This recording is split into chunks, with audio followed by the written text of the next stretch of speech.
ده المتر الواحد في القطعة اللي هاخدها أنا، صح؟ القطعة هنا عندنا أولا ليها كذا سعر بكذا نظام دفع. احنا بالنسبة لمشروع بيت العز أولا جهة الولاية أو العقود هنا صادرة من وزارة الزراعة، عقود موثقة. كان المشروع هنا يعتبر مزروع بأشجار ونخيل معمرين كلهم فوق ال10 سنين، فأكيد ده يأكد إن الأرض دي أولا مش حق انتفاع ولا تحت التقنين، دي أراضي بعقود نهائية. وهنا العميل أو الشريك يقدر إن هو يشتري من أول 1000 متر كمساحات، يقدر يبدأ بيها يعني مزرعته اللي بتكون طبعا قريبه منه، بيقدر يستفاد منها باكتر من شكل طبعا من خلال الشركه.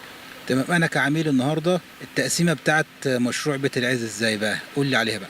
جميل. احنا عندنا طبعا المشروع هنا على مساحه كبيره جدا، بنتكلم في حوالي 200 فدان. احنا كدورنا في الشركه ان احنا نطور المساحه دي ونحولها لمشروع زراعي قابل للسكن مع الحفاظ على الزراعات. فمن هنا يعتبر احنا مقسمين المشروع من اول 1000 متر كمساحه العميل يقدر ان هو يشتريها ك1000 متر، علشان كمان يعتبر احنا هنا بنتكلم في اسعار مصر اسكندريه الصحراوي الى حد ما. طبعا الاسعار بتبقى مختلفه عن اسعار الفدادين الزراعيه. فاحنا هنا مثلا بنتكلم في متوسط سعر المتر بنبتدي من اول 500 جنيه لحد 1000، في اسعار بتوصل كمان ل 1500 ده جنيه. المتر الواحد في القطعة اللي هاخدها أنا، صح؟ القطعه هنا عندنا اولا ليها كذا سعر بكذا نظام دفع. يعني ممكن السعر يبتدي معاك من اول 500 جنيه للمتر، ممكن يوصل معاك ل 1500 جنيه للمتر على حسب نظام التقسيط اللي انت بتدفع بيه. لان احنا برضو الميزه والمختلف في المشروع ده انه ليه اكتر من نظام تقسيط.